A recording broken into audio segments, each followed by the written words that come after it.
पूरा देखने के लिए यूट्यूब पर जाके सर्च करें NDTN न्यूज दरभंगा। चैनल को लाइक, सब्सक्राइब, कमेंट और शेयर करना ना भूलें। हेडलाइंस के प्रायोजक हैं Delhi public school Kadrabad Darbhanga, CBSE से मान्यता प्राप्त विद्यालय, नर्सरी से 10th तक की बेहतर शिक्षा व्यवस्था। नामांकन सत्र प्रारंभ जल्द संपर्क करें। यहाँ सरिता पब्लिक स्कूल रोहिलागंज कादराबाद दरभंगा। हमारे यहाँ बच्चों को दी जाती है अच्छी शिक्षा व्यवस्था, बच्चों को बनाया जाता है अनुशासित, अनुभवी शिक्षकों द्वारा शिक्षण व्यवस्था। नामांकन सत्र प्रारंभ तो जल्द संपर्क करें। Holy mission girls high school, Saidnagar, Laheriasarai, Darbhanga. CBSE पाठ्यक्रम पर आधारित स्कूल, नर्सरी से 10th तक के बच्चों की पढ़ाई की बेहतर व्यवस्था। नामांकन के लिए संपर्क करें। Holy mission girls high school, Saidnagar, Laheriasarai, Darbhanga. Darbhanga में एक अनोखी पहल, मिथिला ऑनलाइन स्टोर। सिर्फ एक कॉल या व्हाट्सएप से किराना, कॉस्मेटिक, किताब एवं स्टेशनरी प्राप्त करें। Free home delivery, free home delivery. सोमवार को केंद्र की 6 सदस्यीय टीम दरभंगा पहुंची, जिसमें M रामचंदू अपर सचिव और राकेश कुमार सिंह संयुक्त सचिव के नेतृत्व में 6 सदस्यीय टीम के द्वारा बाढ़ से होने वाली क्षति का आकलन हवाई सर्वेक्षण के माध्यम से किया गया, जिसमें हयाघाट, कुशेश्वर स्थान, बहादुरपुर, हनुमान नगर में जो बाढ़ के हालात हैं, इन सारी बातों को केंद्रीय टीम के सामने रखा गया। साथ ही साथ जिलाधिकारी ने अब तक बाढ़ की वजह से जिन जिन विभागों को क्षति झेलनी पड़ी, उन सारे विभागों के हुए नुकसानों को उनके समक्ष रखा और इन सारी बातों को केंद्र की टीम ने सुना। इस बैठक में दरभंगा, मुजफ्फरपुर, समस्तीपुर के भी अधिकारी मौजूद रहे। आइए आपको सुनाते हैं कि जिलाधिकारी ने बैठक को लेकर और क्या कुछ जानकारी दी।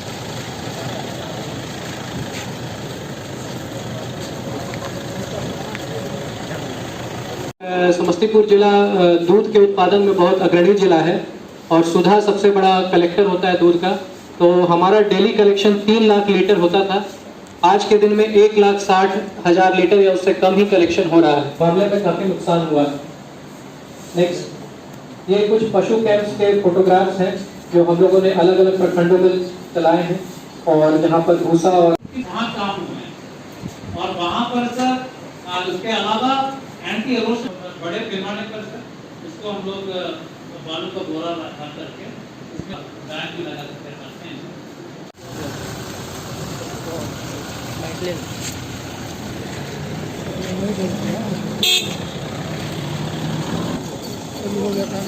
ये समस्तीपुर के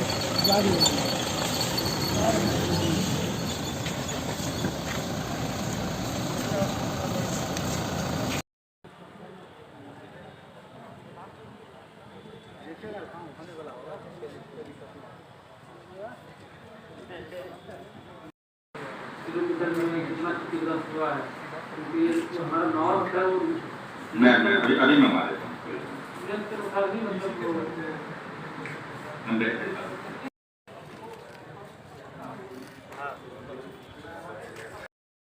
अभी हम लोग ऐसे तो मरून है तो लोग हमारे जा रहे हैं सर, बिकॉज हम लोग कम्युनिटी किचन चला रहे हैं, हम लोग पशुपालन वाली व्यवस्था चला रहे हैं और एग्रीकल्चर के लिए जो लोग होते हैं वो पंचायत लेवल पे हमारे पास है, तो उनका मोटा अभी तक 3 फेज में समस्तीपुर में बाढ़ आ चुका है। पहला फेज 7 जुलाई के आसपास बाढ़ आया था जो 1 अगस्त तक कंटिन्यू किया था, जिसमें बूढ़ी गंडक, बागमती और करेह नदी में पानी आया था।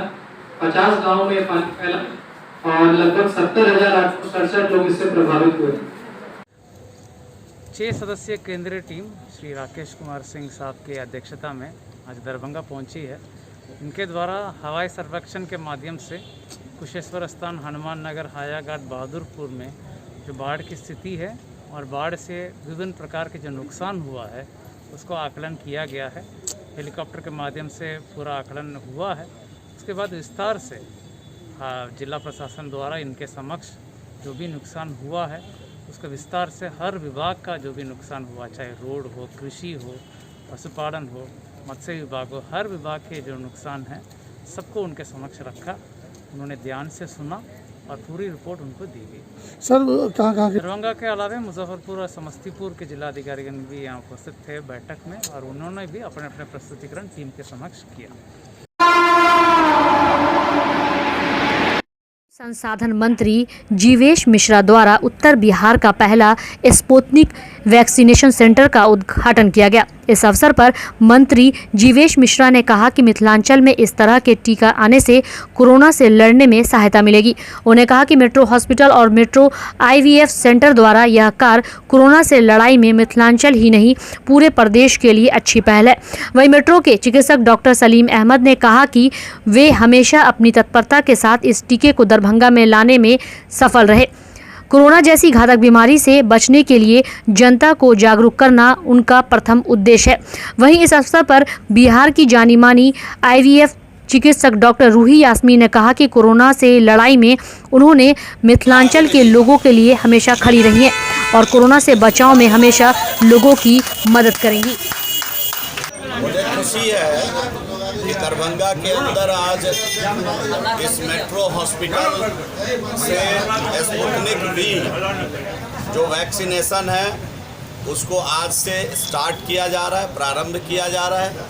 जो देश के अंदर पहले से कोवैक्सीन और कोविशील्ड वैक्सीन मौजूद था, स्पुतनिक V भी उस कड़ी में जुड़ा। मुझे प्रसन्नता हो रही है बताते हुए कि आज से दरभंगा के अंदर भी स्पुतनिक V जिनका चॉइस होगा लेने का, उनके लिए भी यह वैक्सीन आज से उपलब्ध होगी। कहाँ उपलब्ध होगा? तो इस अस्पताल में तो आज हम लोग श्री गणेश कर ही दिया है, आज से यहाँ से मिलना शुरू हो गया है। और नॉर्थ बिहार के अंदर ये संभवतः शायद पहला अस्पताल है जहाँ स्पुतनिक V का टीकाकरण आज से प्रारंभ हो रहा है। क्या काम होगा स्पुतनिक का और क्या? अब ये तो जो यहाँ के व्यवस्थापक हैं उनसे ये सवाल करिएगा तो बेहतर है। मुझे इस बात की प्रसन्नता रिएक्शन है। पहला डोज है वैक्सीन का मेरा ये स्पुतनिक का। पिछले लगभग 4 महीने से मैं वेट कर रहा था कि स्पुतनिक का अवेलेबल होगा। पटना मेदांता में पहले सिर्फ था ये, बिहार में काफ़ी ट्राई किया, वहाँ पे सिर्फ ऑनलाइन था, स्लॉट नहीं मिल पा रहा था। जब मुझे पता चला मेट्रो को अप्रूवल मिल गया है तो मैंने अप्रोच किया डॉक्टर साहब को और फिर मैंने रजिस्ट्रेशन किया और आज पहला डोज मुझे मिल रहा है। क्या नाम है? जावेद। मैं दरभंगा से ही, बाकरगंज। स्पुतनिक V का दूसरा डोज भी लगेगा आपको? जी, स्पुतनिक V का दूसरा डोज भी लगेगा। जैसा डॉक्टर रूही यास्मीन और डॉक्टर सलीम ने बताया कि इसके 2 डोज हैं। पहला डोज आज जैसे मुझे पड़ा है, अगला डोज 21 से 90 दिन के बीच में लगेगा और दोनों अलग अलग मेडिसिन होगी। ये आज जो पड़ा मुझे वो ब्लू कलर का वाइल है, आप देख सकते हैं, और जो 21 दिन बाद पड़ेगा वो लाल कलर का वाइल होगा। इसके लिए कितना पैसा आपको पे करना पड़ेगा? 5 वैक्सीन का इनॉग्रेशन किया गया हमारे मंत्री जी के द्वारा और ये बहुत ही खुशी की लहर है हमारे बिहार में, क्योंकि नॉर्थ बिहार का सबसे पहला सेंटर है जहाँ पे हम स्पुतनिक 5 वैक्सीन दे रहे हैं। और हमारे इंडिया में ये वैक्सीन जो है डॉक्टर रेड्डी लैब में बनाया जा रहा है। ये जो है रशियन फॉर्मुलेटेड है, जो मैन्युफैक्चर किया जा रहा है इंडिया में भी। इसके पहले जो है हमारे इंडिया में कोवैक्सीन और कोविशील्ड ऑलरेडी मिल रहा था, लेकिन अभी जो है स्पुतनिक 5 को लॉन्च किया गया है। इसका सबसे ज़्यादा बेनिफिट क्या है? बेनिफिट इसका ये है कि इसका एफिशिएंसी जो है पहले वैक्सीन वो 70% होता था, 80% होता था। इस वैक्सीन से एफिशिएंसी जो है 91.6% हो गया है। इसमें क्या होता है कि ये जो है जेनेटिकली मॉडिफाइड वेक्टर वैक्सीन है, इसमें एडिनो वायरस 2 का यूज किया जाता है। 2 different types of modified adeno virus जो कॉमन फ्लू यूजुअली आदमी में करता है वो यूज किया जाता है इसमें। तो इसमें क्या किया जाता है, जो हमारा सारस वैक्सीन है उसका आउटर प्रोटीन होता है, स्पाइक प्रोटीन शॉर्ट किया जाता है एडिनो वायरस में, और ये एडिनो वायरस से हम लोग स्पुतनिक 5 वैक्सीन बनाते हैं। इसमें 2 कलर कोडेड होता है, ब्लू कलर होता है आपको, एक रेड कलर आपको होता है। ये 41 डेज के बाद दे सकते हैं। और इसलिए है कि इसका प्राइस क्या है? प्राइस क्या है? इसका प्राइस करीब 1200 बढ़ रहा है। और ये जो है वो वैक्सीन है करीब 8 वीक्स तक भी ले सकते हैं सेकेंड डोज को। और जो सीरियस डिजीज है, सीरियस डिजीज है उससे ये 100% एफिकेसी दे रहा है। सबसे बड़ी बात जो साइड इफेक्ट होता था कोविशील्ड और कोवैक्सीन से, वो इसमें नहीं हो रहा है। इसमें 2 तरह के साइड इफेक्ट होते थे। रोकली होता था जिसमें रेडनेस, इन्फ्लेमेशन, पेन होता था, और जो सिस्टेमिक होता था फीवर, चिल्स, ये सब जो है अब इसमें नहीं हो रहा है। लेकिन फिर भी इसमें हम लोग को मॉनिटर करना है 30 मिनट्स तक पोस्ट वैक्सीनेशन। आगामी 8 सितंबर को एमएसयू दरभंगा एम्स में हुई देरी के खिलाफ सरकार को जगाने हेतु सांकेतिक शिलान्यास सह आंदोलन करने जा रही है। विगत 1 अगस्त में मिथिला स्टूडेंट यूनियन ने दरभंगा एम्स शिलान्यास के लिए गांव-गांव जाकर ईंट जमा करना शुरू किया था। इसी के कड़ी में अब आगे एमएसयू 8 सितंबर को दरभंगा एम्स संबंधित आंदोलन को मूर्त रूप देने जा रही है। तो हम लोगों ने घोषणा किया था कि 2015 में दरभंगा के लिए एक एम्स का अनाउंसमेंट हुआ था, अरुण जेटली जी ने किया था। 6 साल हो गया है और आज तक एक ईंट भी नहीं जोड़ा गया है। ईंट की तो बात छोड़िए, ज़मीन तक अभी जो है एम्स निर्माण एजेंसी को ट्रांसफ़र नहीं हुआ है। इसके विरोध में हम लोगों ने यह निर्णय लिया था 1 अगस्त को कि हम जनता शिलान्यास करेंगे और हम लोगों ने ये नारा दिया था कि घर घर से ईंटा लाएंगे, दरभंगा एम्स बनाएंगे। इसके संदर्भ में हम लोगों ने प्रशासन को ज्ञापन भी सौंपा था कि हम गांधीवादी तरीके से, शांतिपूर्ण तरीके से शिलान्यास करने जा रहे हैं। लोगों ने हमें ईंटा दिया है, हम उस ईंटा को लेकर जाएंगे और जहां पे एम्स बनना है प्रस्तावित स्थल पर ईंटा को रखेंगे, भूमि पूजन करके हम सांकेतिक शिलान्यास करेंगे। लेकिन प्रशासन की तरफ से हम लोगों को कार्यक्रम करने की अनुमति नहीं दी गई है। इसका ये कॉपी है, आप सबको दे दिया जाएगा। और तो हमारी प्रशासन से वार्ता भी चल रही है और प्रशासन ने कहा है कि अगर आप शिलान्यास करेंगे तो सख्त से सख्त कार्रवाई की जाएगी। तो इसीलिए हम लोगों ने प्रेस वार्ता बुलाया है कि अब जो हम लोगों ने अनाउंस तो कर दिया है, करना है, और हमारे जितने भी हैं हर गांव-गांव में हम जाके लोगों को हमने बताया है कि हम शिलान्यास करेंगे, तो हम पीछे हटने वाले नहीं हैं, हम शिलान्यास करेंगे। हम प्रशासन से इस प्रेस वार्ता के माध्यम से ये अनुरोध करेंगे कि हम जानते हैं और सम्मान लेना भी जानते हैं। इसकी शुरुआत हमारी स्वास्थ्य सेवा से हो रही है और बात जब निकलेगी तो दूर तक चली जाएगी। अभी हम आज का संबोधन है कि हमें एम्स चाहिए और हमारे सांसद जी सरकार के प्रतिनिधित्व करते हैं, हमारी परंपरा पखान को सुशोभित करते हैं, मखान को। यह अच्छी शुरुआत है, हम उन्हें नमन करते हैं, लेकिन अब उन्हें शब्द की गंभीरता प्रधानमंत्री तक पहुंचानी पड़ेगी। तो आज का संबोधन ये है कि 8 तारीख को हमने प्रशासन डीएम साहब से बात किया है कि गांधीवादी रीति से हम इसका सांकेतिक मुहूर्त करेंगे, जमीन को शुद्धिकरण करेंगे। अब आप पे है कि आप जो कितना गंभीरता से लेते हैं। तो आज का विषय यही था कि हम लोग 8 तारीख को हमारे नौजवान, हालांकि प्रशासन ने कहा कि आप संख्या कम करिए, हम प्रशासन को सम्मान देते हुए घोषणा किया है कि हम 5000 भीड़ नहीं, लेकिन कम से कम 1000-1500 तो जरूर आएंगे। अभी परीक्षा का समय है, पंचायती राज चुनाव है, हमने प्रशासन को सहयोग करने की बात की है और गांधीवादी रीति से यह आंदोलन हमको 8 होना पड़ता। मेरा नाम संतोष मिश्रा है और मैं मिथिला स्टूडेंट यूनियन का मुख्य राष्ट्रीय सलाहकार हूँ। केंद्र की भाजपा सरकार द्वारा देश में पेट्रोल, डीजल, रसोई गैस व रोजमर्रा की तमाम आवश्यकता वस्तुओं पर बेतहाशा मूल्य वृद्धि किए जाने पर कांग्रेस कार्यकर्ताओं ने सोमवार को शहर में प्रतिरोध मार्च निकालकर केंद्र सरकार के खिलाफ विरोध जताया। सैकड़ों कार्यकर्ताओं ने हाथों में बैनर, पोस्टर लेकर सरकार के खिलाफ नारेबाजी करते हुए प्रधानमंत्री नरेंद्र मोदी से पेट्रोलियम पदार्थों पर बढ़ी हुई कीमतों को अविलंब वापस लेने की मांग कर रहे थे।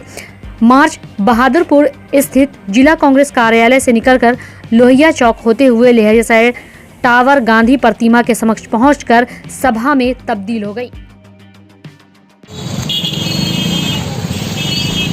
नारा भी है।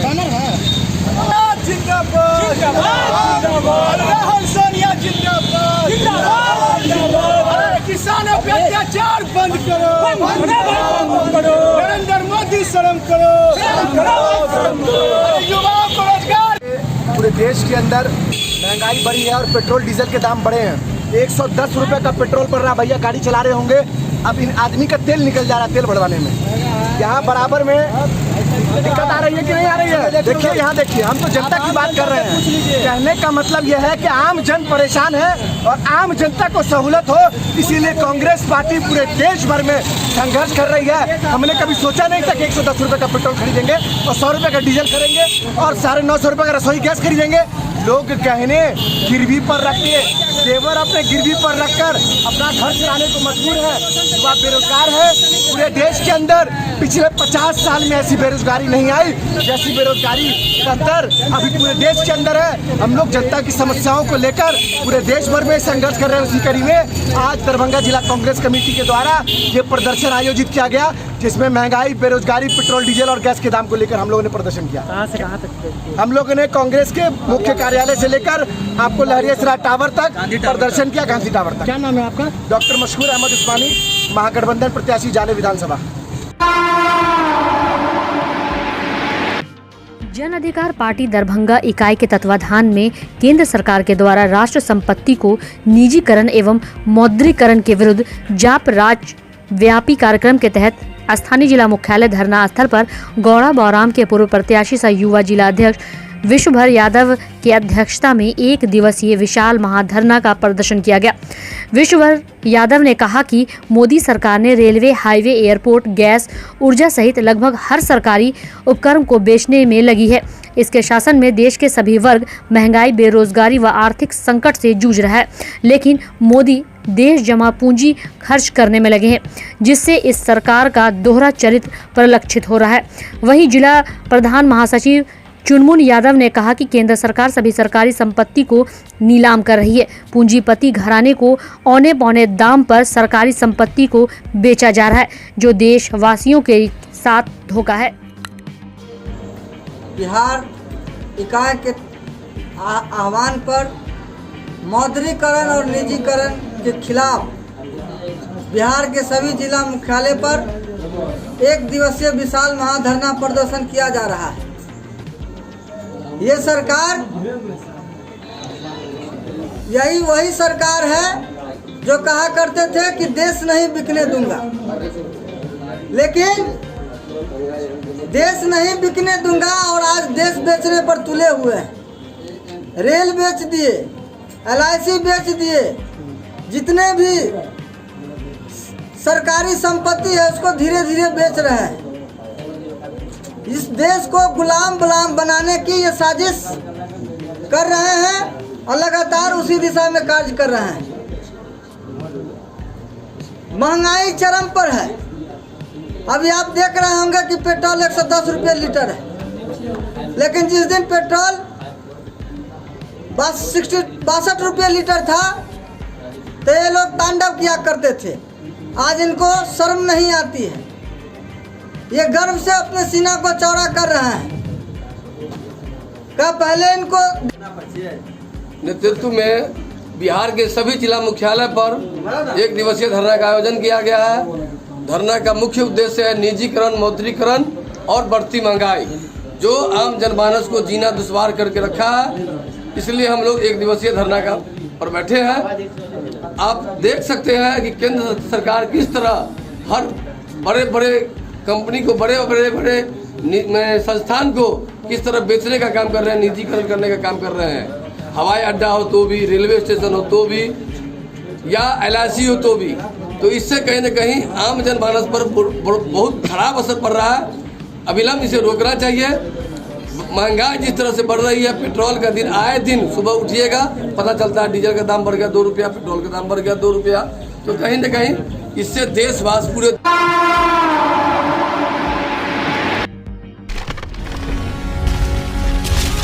Holi mission girls high school, Saidnagar, Laheriasarai, Darbhanga. CBSE पाठ्यक्रम पर आधारित स्कूल, नर्सरी से 10th तक के बच्चों की पढ़ाई की बेहतर व्यवस्था। वहीं 10th तक के बच्चों को अनुभवी शिक्षक के मार्गदर्शन में दी जाती है बेहतर शिक्षा। हमारे यहाँ छात्राओं के बेहतर भविष्य के लिए smart classes, computer lab, science lab, library की उत्तम व्यवस्था। छोटे बच्चों का खेल खेल में पढ़ाई के साथ रखा जाता है अच्छे से ख्याल। दूर दराज से आने के लिए छात्राओं के लिए ट्रांसपोर्ट की उत्तम व्यवस्था। तो अभी नामांकन करवाएं। नामांकन सत्र प्रारंभ। नामांकन के लिए संपर्क करें holy mission girls high school, Saidnagar Laheriasarai Darbhanga.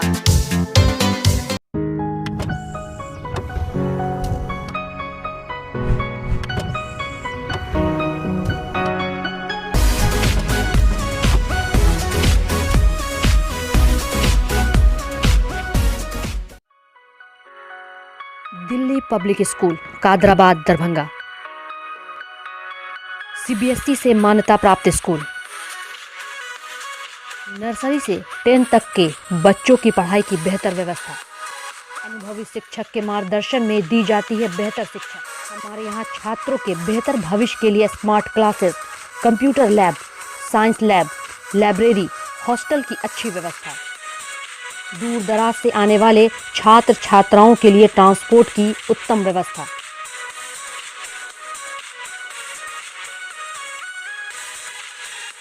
तो अभी नामांकन करवाएं। नामांकन सत्र प्रारंभ। नामांकन के लिए संपर्क करें दिल्ली पब्लिक स्कूल कादराबाद दरभंगा।